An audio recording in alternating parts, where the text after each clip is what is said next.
Hey everyone, welcome to episode 3 of this season of the Offstage Mic. If you've been following along this season, you know the theme is changing the narrative in 2026. What does it mean to change the narrative at our arts organizations today? I want to begin today the way we've begun the last 2 episodes, which is by sharing some research.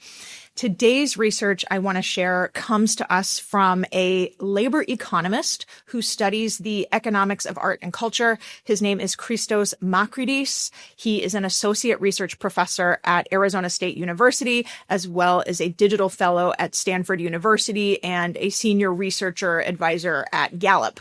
So you can imagine that when this came across my feed, this intersection of economics and arts and culture, I perked up. What I'm about to share is all through the lens of opera today, but if you do not work in opera, do not think this episode isn't for you, just the opposite. If you care about big issues affecting our field, you should listen, and I think or hope at least that you will definitely relate to this episode and probably see the parallels to your own artistic discipline as well as learn a lot along the way. So this researcher sought out to, quote, assess the state of opera in the U.S. In his words, he said, is it dying? Now, what's so funny, or I guess prescient really is the better word, what's so prescient is that as I was writing my script for this episode, we were just a few weeks past Chalamet Gate, shall we call it.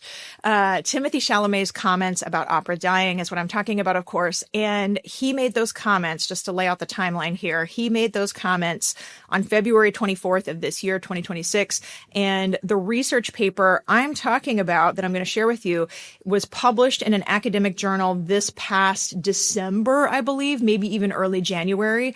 And the article that came across my feed about the research that was published, that was definitely published in late January, almost exactly a month before Timothée Chalamet's comments. What was so prescient by this researcher, Christos Makridis, we're talking about, is that he began his article that came out in January by saying, quote, every few years, you'll hear a familiar refrain. Opera is dying. And of course, he's right. We have all heard these comments about probably all art forms, not just opera, all artistic disciplines for all of us here, all of us listening right now.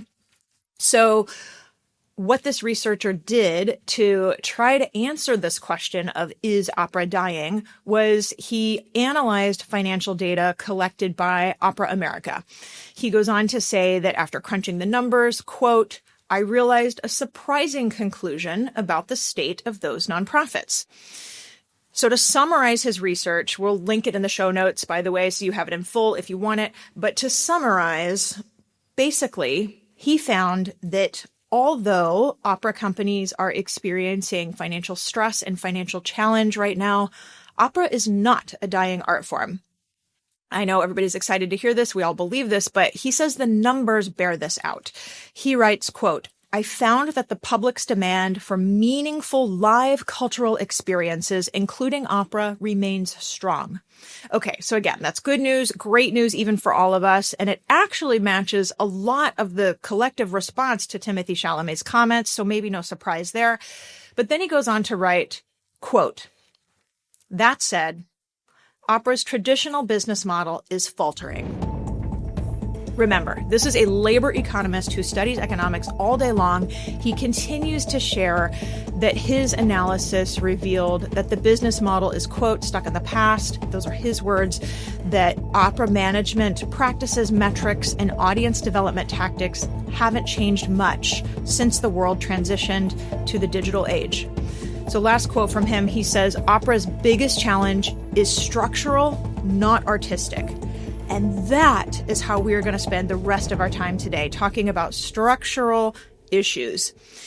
If you want more on some of the other things I just mentioned in this research paper, I have plenty of past episodes where we talk about audience development. If you want to talk metrics, I've got the whole audience development bootcamp where all we do is look at the top 5 metrics arts organizations should be tracking. But today, what we are really spending our time on are some of the structural issues that are not revenue.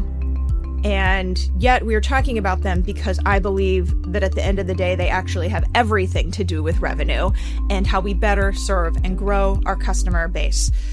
So again, this is all through the lens of opera, as I said, but I am going to go out on a limb and guess that the data and topics we talk about today are not that different among artistic disciplines. I think you'll know what I mean as we get into it. I jokingly say in the interview that I want us to solve these problems here, right now, today, during this conversation. But the truth of the matter is, you and I both know that is not how this works. It really does take all of us listening, all of us here thinking critically and creatively. It takes all of us interrogating what makes our institutions better, our field better, the world around us better, and therefore our art better for the people we serve. I really do believe that that is our job and that is our role, and we are here to talk about it today. I am so glad you're here. Welcome to episode 3 of season 6 of the Offstage Mic. Let's do it. I'm Aubrey Bergauer, and welcome to my podcast. I'm known in the arts world for being customer-centric, data-obsessed, and for growing revenue. I've been called the Steve Jobs of classical music and the Sheryl Sandberg of the symphony. I've held offstage roles managing millions of dollars in revenue at major institutions, been chief executive of an orchestra where we doubled the size of the audience and nearly quadrupled the donor base, and wrote a best-selling book on the business of the arts. And I'm here to help you achieve all these same kinds of successes.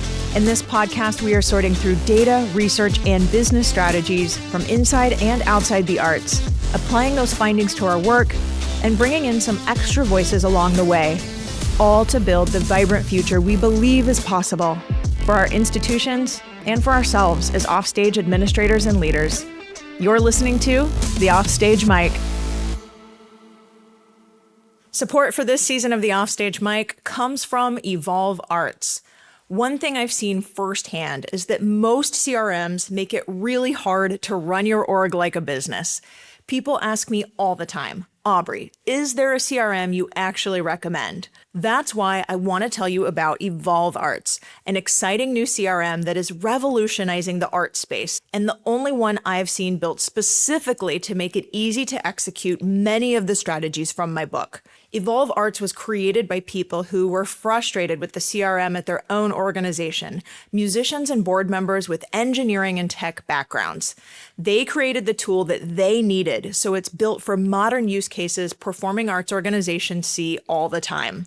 It's extremely powerful while still easy and intuitive to use. In less than a minute, you can send personalized emails to first-time attendees, identify and target patrons in every segment of the long-haul model, and share a discount code with lapsed ticket buyers, inviting them to come back. Their team is responsive and supportive. If you are having conversations about CRMs at your organization, please check out Evolve Arts. That's Evolve without the second E. EVOLVARTS. Search them on Google for free demos or tap the link in the show notes for more information. Our guest today is Caitlin Vincent, author of the new book, Opera Wars, Inside the World of Opera and the Battles for Its Future. It just recently came out. It was in my book review at the end of last year, if you saw that article, because the publisher had sent me a preview copy, and I liked it. I wrote about it in my review, but I had questions. So I wanted to bring Caitlin on to talk about it. Caitlin Vincent, to introduce her more properly, is an award-winning librettist. Her librettos have won all 3 of America's top prizes. She is a classically trained vocalist as well, and she has even founded and directed her own opera company, the Figaro Project, which we're going to talk about in this episode because it means she knows the business side of the arts, the management side of the arts, as well as pretty much every other side of the opera industry too, as you can tell. Caitlin holds degrees from Harvard University, Peabody Conservatory, and Deakin University in Australia. She is an American still living in Australia, where she is on faculty there at the University of Melbourne. Her academic work is how I first discovered Caitlin. I cited her work in my own book, as well as in what became a very popular episode last season of the podcast, episode 45, called The Research Behind Gender Bias in the Arts. So if you want to hear this research in detail, go and listen to that episode. It's all there. We're going to touch on that research briefly today, and then we're going to hear about some of the newer research she is working on too. And of course, we'll get into her new book, Opera Wars, as well, to look under the hood at some important structural issues in our field. Caitlin, Vincent, welcome to the show. Thanks, Aubrey. I'm so happy to be here. I discovered some of your research, and I remember I was like, I love her work. And then when you and I connected, you were like, I'm into your work. And I was like, I like you. Do you like me?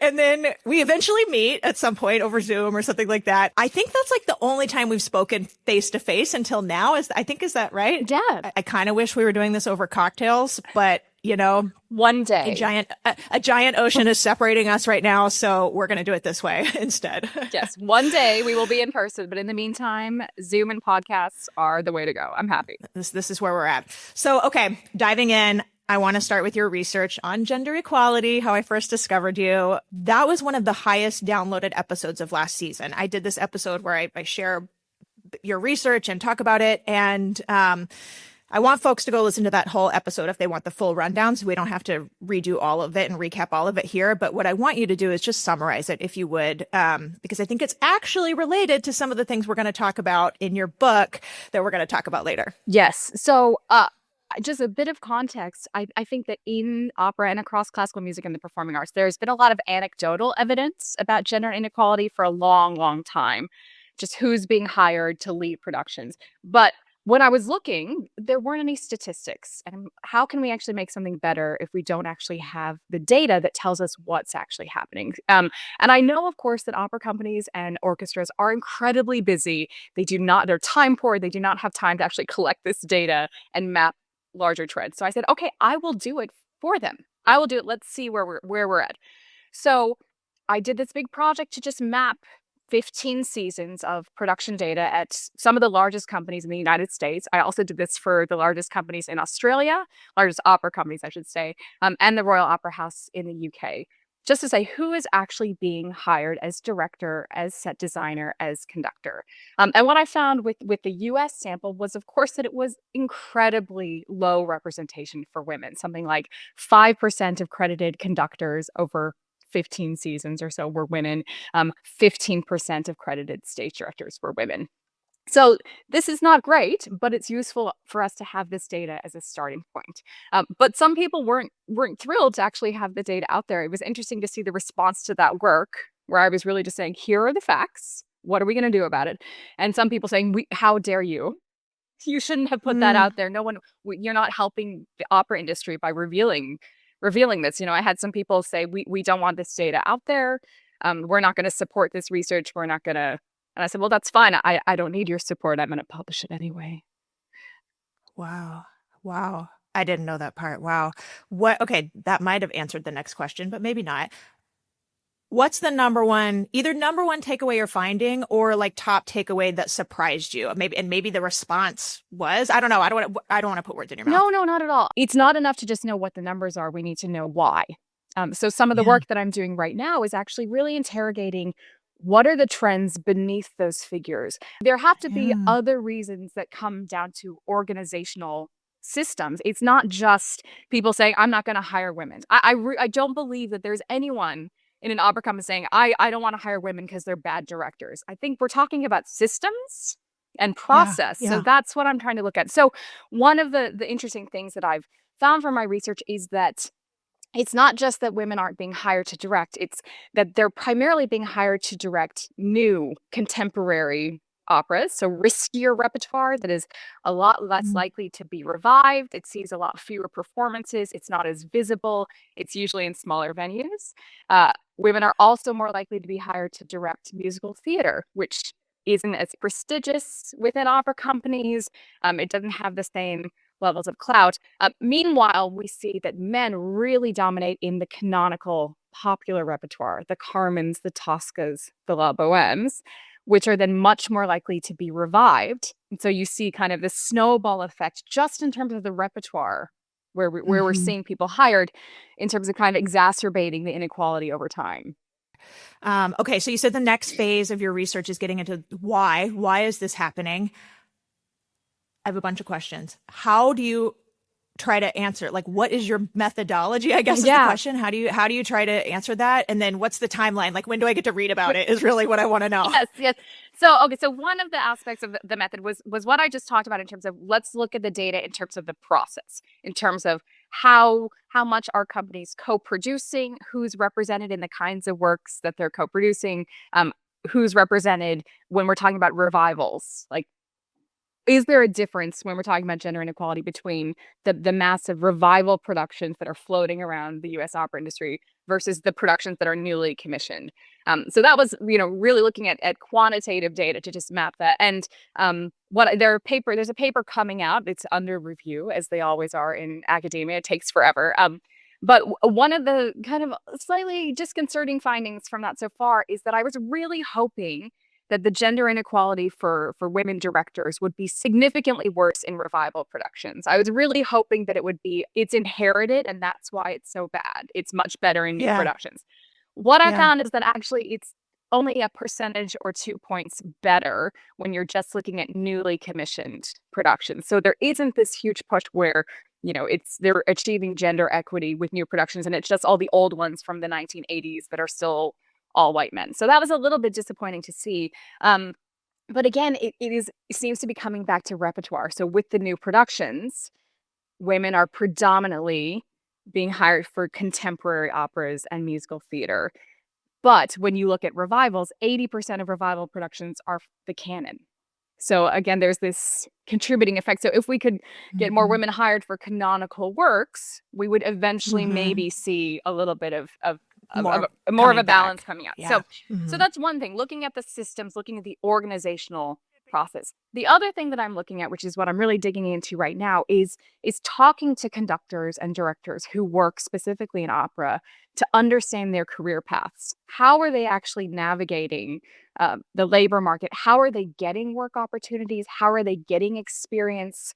Is it all connections based? Are they being hired for certain kinds of things? What do they see as the main obstacles when they're trying to build a career in opera?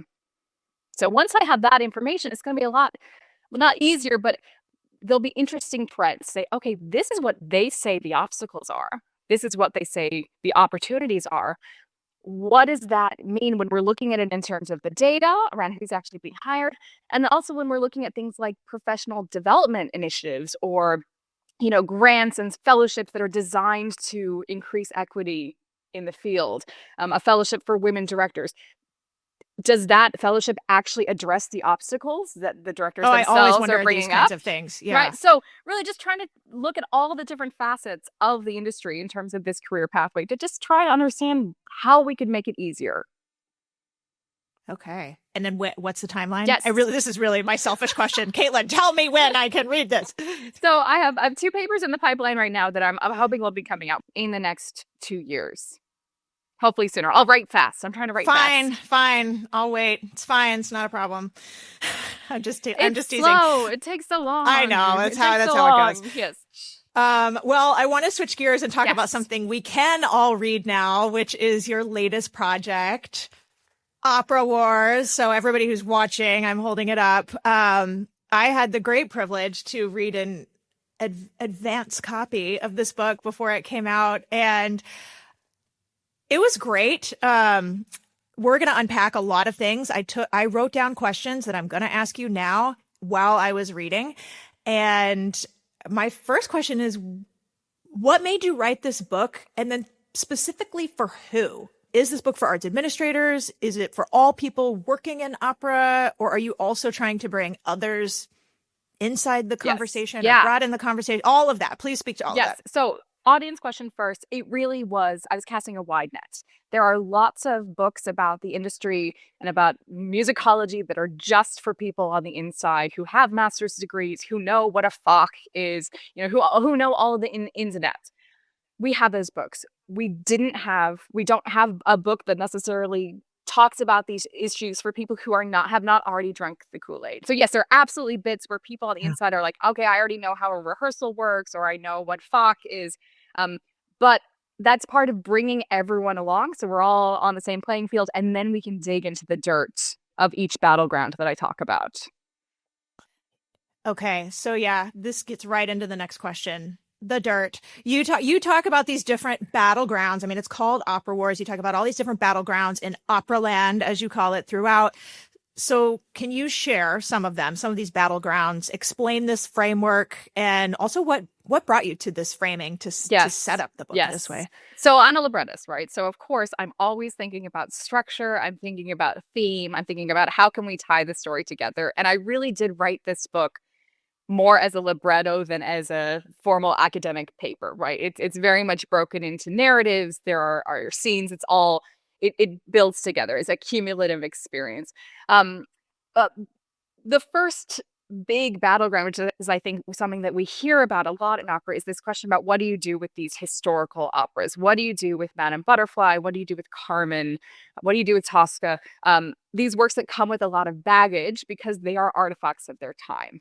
And there is a lot of angry audience discussion and wild Facebook comments when it comes to what do we do with those works, and how do we stage them?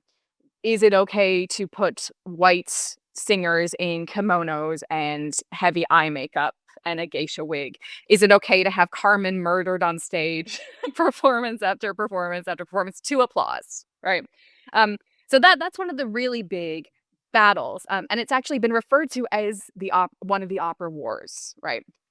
So I kind of wanted to build on that and say that's one war, but there's so many other battles that are actually happening in opera beyond just this question of how are things supposed to be staged. So I start with this question of the score. So that's our first battleground, really starting at the beginning. Then I move into this question of the staging. So the stage and casting, who is supposed to be cast in certain roles, and all of the on-stage battles, which I think are most visible. And that's, of course, what we see on social media is those battles around how things are being performed. But there are just as many battlegrounds and conflicts and pressure points backstage. So that's the second half of the book, where I look at battlegrounds that are happening behind the scenes. So rehearsal room dynamics, that's a big battle. The gauntlet that must be run, the trenches, when you're actually putting on the show and dealing with problematic power dynamics with directors and conductors. The career of a singer is another big battleground. Company finances is a huge, huge point of conflict. And then I end with the culture of the industry itself. How we think about the future of opera and this tension between old, the historical works versus new works, the future of the form. Okay. Within all these battlegrounds, I want to jump to the battleground. This is chapter 6, the battleground of the company, the business of opera. Brutal. And well, okay, I just want to start with a quote. To quote you, you said, yeah, this is kind of bleak, this quote. You said, or a little snarky. I don't know. I want you to unpack it. The quote is, opera companies aren't actually institutions, though many pretend to be. Like, what does that mean? Can you unpack that? I think that there is this sense when we're talking about long-time companies like the Met or San Francisco Opera or Chicago Lyric, like the big heavy hitters of the field, there is this sense that they are permanent, that they are safe, that, they have marble columns that will maybe start to crumble in 10,000 years, but they're very much secure. And I think that's an illusion. When you're actually inside those buildings, they are sites of employment, they are dynamic. And like any business, they are just trying to get from day to day and keep the lights on. And I think that just understanding the realities of what it actually means to run and manage an opera company, of everything it takes, of how much money it is, of how challenging it is to take an art form that was designed around 17th century business models and keep it going in 2026. It is insecure. And there are a number of quotes in there that I pull from current general directors just saying, every year there's a panic, this sense of like the overwhelming dread or just this pressure of like, oh my God, are we going to be able to do it? And I think understanding that the Met in San Francisco, even though they're so elevated and they're such leaders of the field, even they are struggling with this battle over money and finding enough to actually pay for what they need to do. Yeah. Yeah. Okay. I want to stay on chapter 6. I wrote, this chapter is so compassionate toward the job of arts management. That's probably a sentence I've never written about a book or anything before. It's so compassionate about the job of arts management. And you shared the story of yourself thinking, quote, a few $1,000s was enough. This is kind of right on the heels maybe of what we were just talking about. A few $1,000s was enough to start an opera company. And then you said, quote, cue hysterical laughter from arts administrators everywhere. Yeah. And my question where I want to go with this is, I mean, you've worn all these hats. You introduce yourself as a librettist, but you also have been a producer, a fundraiser, a marketer. You've worn all of these hats. And so my question is, what would you say to an artist or somebody looking to either start a company or somebody looking at roles in arts management? I just have to say, I get calls, DMs, emails all the time from people who are starting an organization and they're struggling, or they don't know what to do because that never was part of their training. Yeah. All of these things that So just, will you speak to that? What's the advice? Well, I think they should read your book and read lots of books. So a little bit of a call out for that. But it's about the training. You need to educate yourself. Yes, you can do it on the fly and learn on the go, and you will figure it out. Like, I figured it out, but obviously I didn't figure out a sustainable way. That's why the company only lasted 5 years, because I was building the plane as we were flying. Right. So if you actually want to have a sustainable model, if you want to not reinvent the wheel that has been invented billions of times by other arts managers, there are so many free resources out there that you can read, books, podcasts, YouTube, all of that, where you can start to educate yourself so that you are prepared. Because that's the thing, is we are so desperate for smart, savvy business people. We need them. We need strong marketers. I mean, if you look at the Chalamet excitement over the past couple of weeks, I mean, that showed social media marketers really earning their paycheck. I was like, yes, you are doing it, because they were able to jump on that opportunity and use those skills, right? So I think you just need to develop those skills so you can go in and actually have a plan and not make as many mistakes as you would otherwise. Everyone's going to make mistakes, right? You're playing fast and loose. We learn by doing. Yeah. Absolutely. But I also think that if I had been prepared, if I'd had any training, if I had even known that I should be approaching certain kinds of donors or how to approach them, I think the story would have been very different. I think maybe I could have gotten paid eventually, or I could have paid anyway. It could have been a very different story than what it was. Let's say you're running your performing arts organization more and more like a business. Insights are clicking, dots are connecting. You're hungry for more eureka moments. But what holds a lot of organizations back is just not having time to assemble the data you need. Bolero is a new tool for performing arts organizations that creates comprehensive, beautiful reports that give you simple answers to many of your complex questions. Questions like, what programming actually brought in new audiences? How much of our audience returned this year compared to last? What events do people drive further in to see? The data to answer these questions already lives deep in your CRM. Bolero reveals these answers so you can stop digging through data, sometimes even jerry-rigging across spreadsheets, trying to extract what you need. I know, I've been there. And instead allows you to spend your time thinking, planning, and making decisions. If you want clear reports created with your ticket data in a fraction of the time and at a fraction of the cost compared to consultants, head to www.hellobolero.com/changingthenarrative and click Let's Talk at the top of the page. Bolero will be at both the Opera America and League of American Orchestras conferences this year. If you're attending, go say hello to Bolero. And if you book an introductory call before this season of the Offstage Mic ends, the founder of Bolero will help you identify 5 additional questions not already a part of their question bank to custom build for you and your data if you decide to work together. Go to www.hellobolero.com/changingthenarrative to take the first step. This next quote is, I think, on the heels also of the same conversation. You wrote, quote, opera companies can't survive on gut instinct and a slightly self-serving artistic vision. I think that's how many begin. True for like some of our largest institutions today began that way. They begin with maybe a slightly self-serving artistic vision. quote, you continue, you say, for most companies, producing opera is inherently, fundamentally, and inextricably commercial. I do not disagree. So just say more about that. Just, I want to be like, go. The reality of the field is that it can never be just about the art because you have to pay for it. You have to find donors to support it. So I think I heard this from, might have been Nina Yoshida Nelson, who's the current artistic director of Boston Lyric Opera, but every artistic decision is a financial one and every financial decision is an artistic one, right? They are inextricably combined. And where you see companies start to fall over is where they are not aligned, where the artistic vision is too expensive or too progressive for the donor pool that's there, or vice versa, where the artistic vision has fallen short. It's too conservative. It's not exciting because they're focusing on the money. I don't present a solution for how you can find that balance. I think it's different for every company, and it really depends on the context that a company is working within and the audience, and their donor pool and their board. But I think it's irresponsible to try to run any performing arts institution and only focus on the art, because it's just not practical. It's not the reality of where we are right now.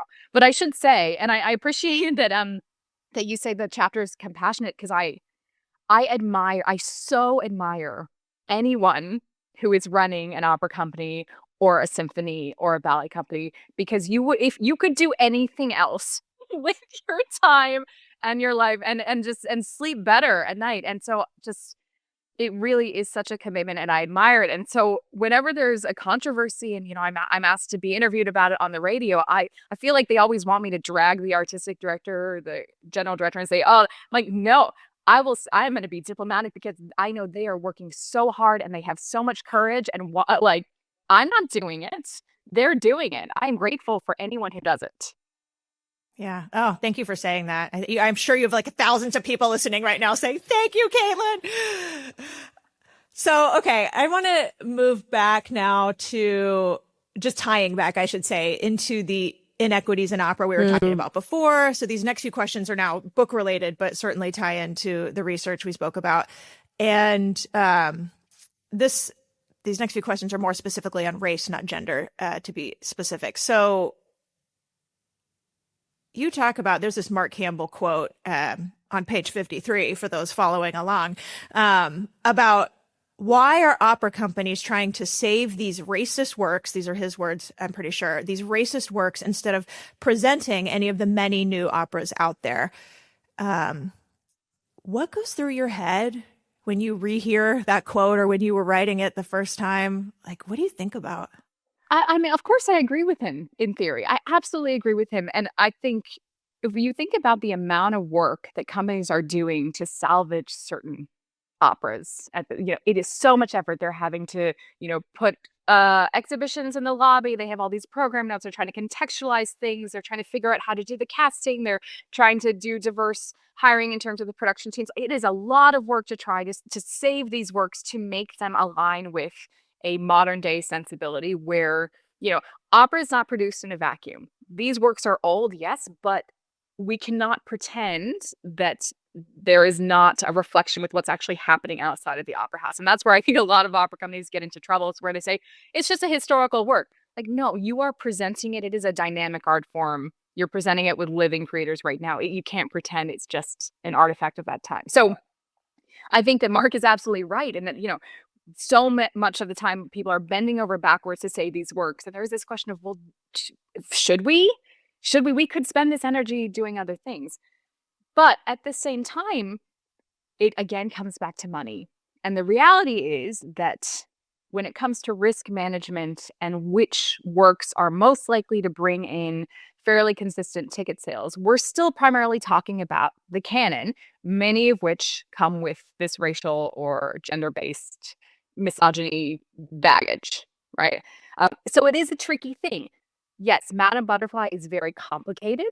It's an easy target. I talk about it in the book, but it's just one of many works that come with that kind of baggage and that question around casting and direction.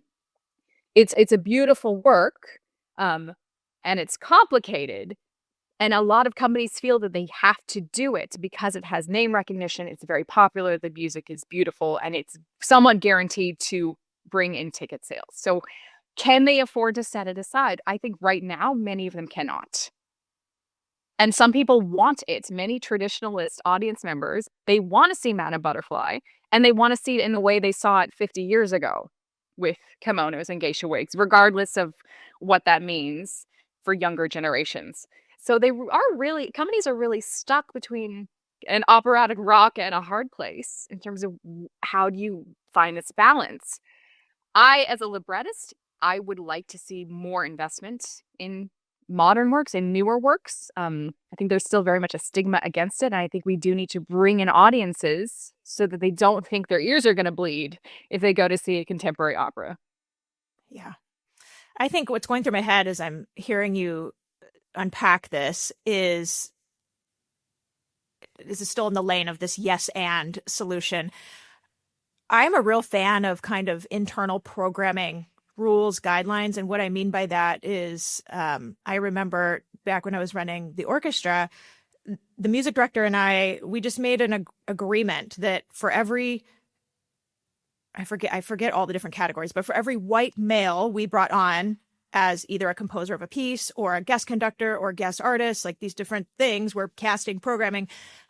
We would also in the season choose a woman and person of color. And so we just said like, okay, yes. And I feel like just a version of that. I don't know. I feel like that's just another step. At least I don't think that's a fully baked solution, but as I'm hearing us talk about this, that's where my mind goes. Yeah. Of how do you keep pushing ourselves exactly. to break out of this, I don't know. And it can be done. Representation tropes or something. It can be done. And I have to do a shout out to Washington National Opera and Francesca Zambella, who's of course a very famous stage director, but also a really major advocate for diversity in the field. And so she has used her position at Washington National Opera to actively say, we are going to hire more equitably. And I've spoken to her before, and she told me that she does have, like an internal quota that she's always thinking about of how can we have 50-50 representation on this show. And she has very publicly said that since 2012, right? Or since she assumed the leadership of that company. And when you look at the statistics by individual companies in terms of who's actually hiring women directors and conductors, they are doing it. They are so far above all the other companies in terms of gender equity, even if you don't include the productions that Francesca has directed herself. Like even with that, they are still significantly higher than any. So it can be done.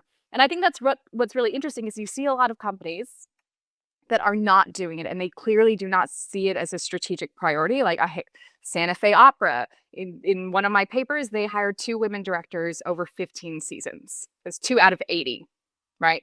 Meanwhile, Washington National Opera, you see, we're almost reaching equity in terms of, 40% or so. So it can be done, but it has to be a strategic priority. And again, look at what's happening outside. Like the opera companies do not exist in a vacuum. We cannot responsibly say, well, there just weren't any women directors or there weren't any people of color. If there truly aren't any in the labor pool, then what are you doing to develop the pipeline of talent to ensure that in 5 years there will be people that you can hire? It absolutely can be done. Okay, I want to talk about one more kind of problematic category here, which is conductors and bad behavior. Oh, yeah. And I know. I'm like, should we even go there? Yeah, but this is a problem that's not solved. So I think we need to talk about it. So I guess the first question is, does the egregious bad behavior, whether that's sexual abuse or otherwise, is it just the conductors, or does it just tend to concentrate on the conductors?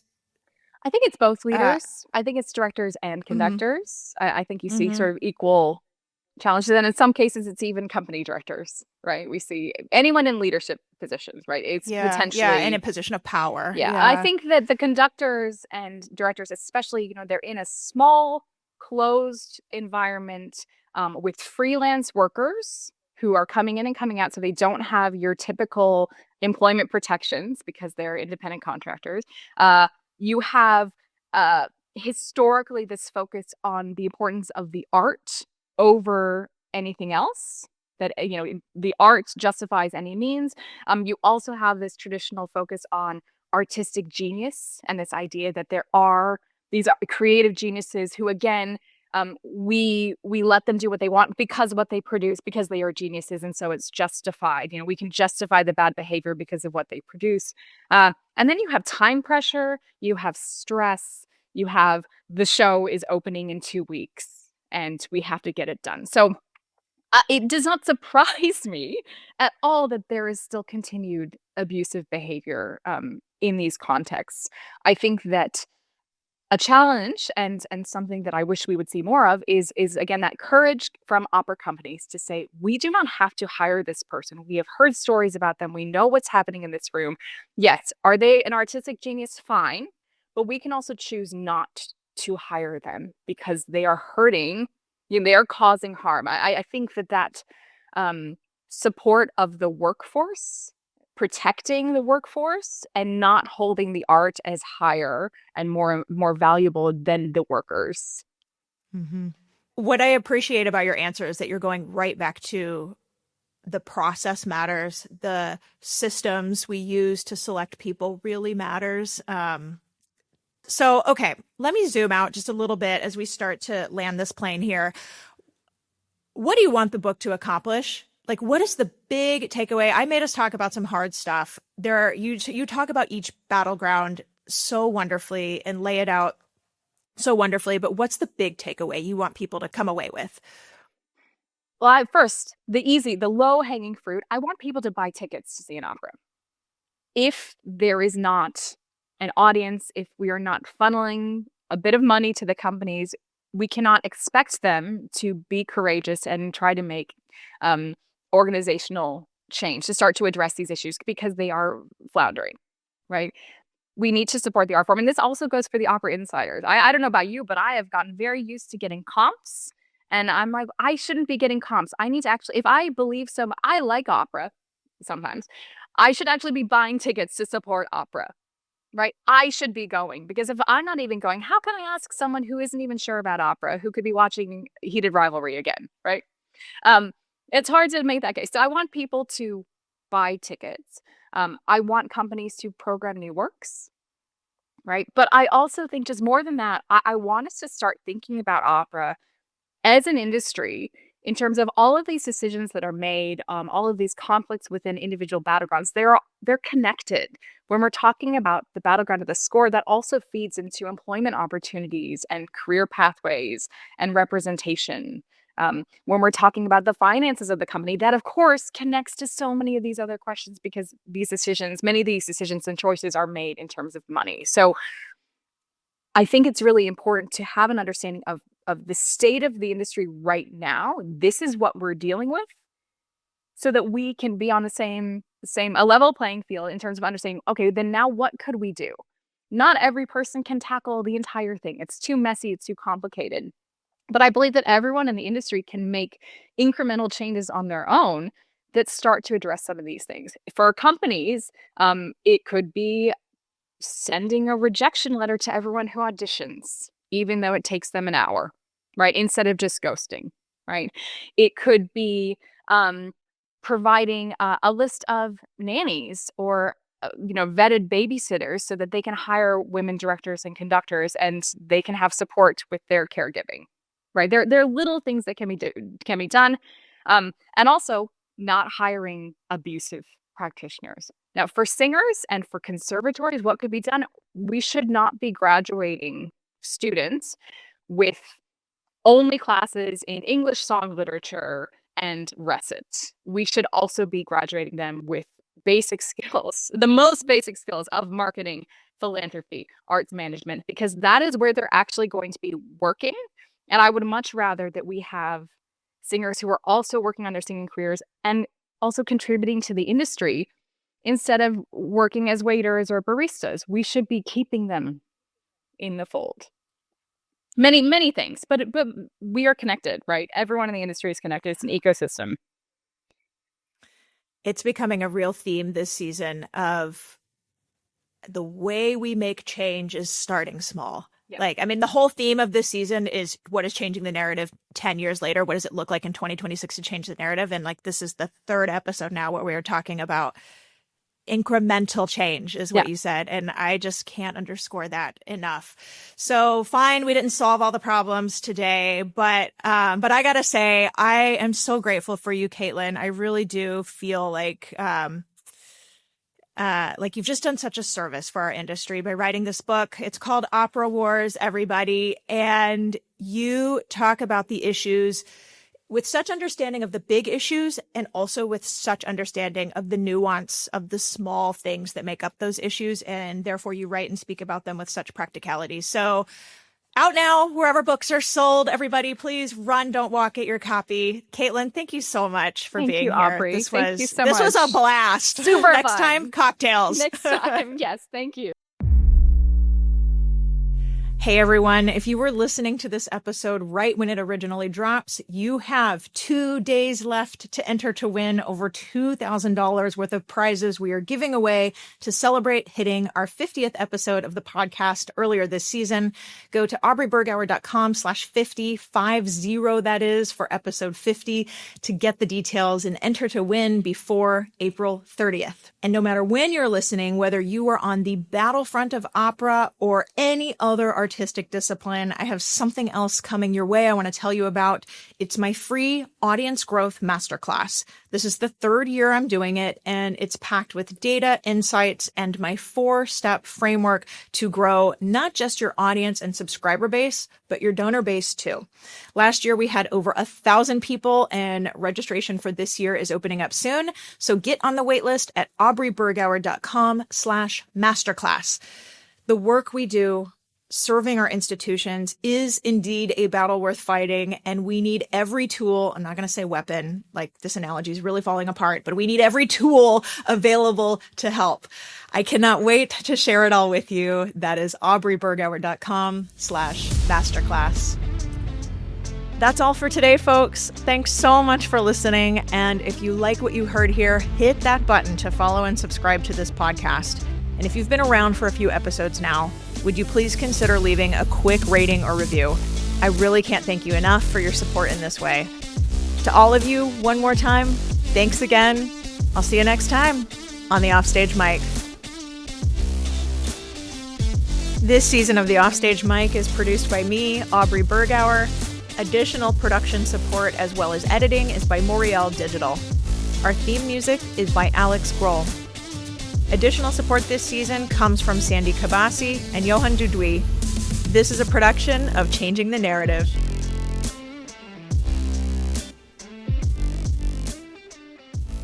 This podcast is brought to you by Moriel Digital. We all want our arts organizations to reach wider audiences and engage our communities, right? Well, a video podcast is a great way to do that. But as I know too well, podcasts take a lot of time and technical skills to do well. That's why I partnered with Moriel Digital. They handle the technical elements of production, editing, and distribution, so I can focus on showing up and sharing ideas that matter. To learn how podcasting can help you reach and engage your audience, visit moriel.ca/podcast. That's MORREALE.ca/podcast. Or hit the link in the show notes.